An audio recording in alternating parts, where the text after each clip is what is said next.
શૈલેષભાઈ છોટાભાઈ સોલંકી, ગામ ઉંઢેલા, માતર તાલુકા પંચાયત 19 સીટ બીજેપીથી હું ઇલેક્શન જીત્યો હતો તાલુકા પંચાયત.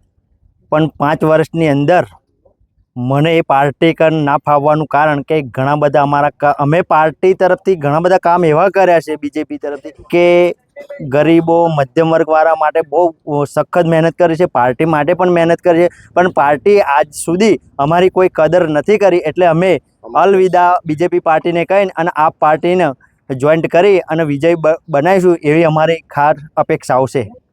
કેવી રીતે કદર નહીં કરી, શું મતલબ? અમે આજે ભારતીય જનતા પાર્ટી એવી મોટી વાતો કરતી હોય કે અમે હોસ્ટેલ જેવી સ્કૂલો આલીએ છીએ, શાળાઓ આલે છે, સૌનો સાથ સૌનો વિકાસ, તદ્દન બધું ખોટું છે. ઉંઢેરાની અંદર સ્કૂલ બનાવ્યા, ફરી મારી માગણી એવી હતી કે બાળકોનું શિક્ષણ મળે, શિક્ષણ એ પૂરતું મળે કે વાંચતા લખતા બાળકોને નહીં આવડે તો કોઈ પણ કંપનીવાળા 5-15 હજાર પગારમાં કોઈ બાળકોને નોકરી આપશે નહીં. તો મેં શિક્ષકોને એવું કહ્યું હતું કે ભાઈ આ છોકરાઓ બાળકોને વાંચતા લખતા શીખવાડવાનું ધ્યાન આપજો.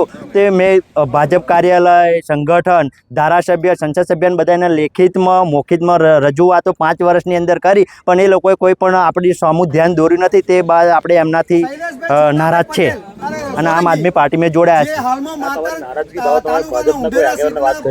ભાજપના સંગઠનો અને એમએલએ, સંસદ સભ્ય બધાને લેખિત મૌખિક રજૂઆતો કરેલી છે. એનાથી વિશેષ આપણે શું એ કહેવાનું, પણ એમને કોઈ બીજું દેખાતું નથી. એ લોકોને તો રૂપિયા જ દેખાય છે.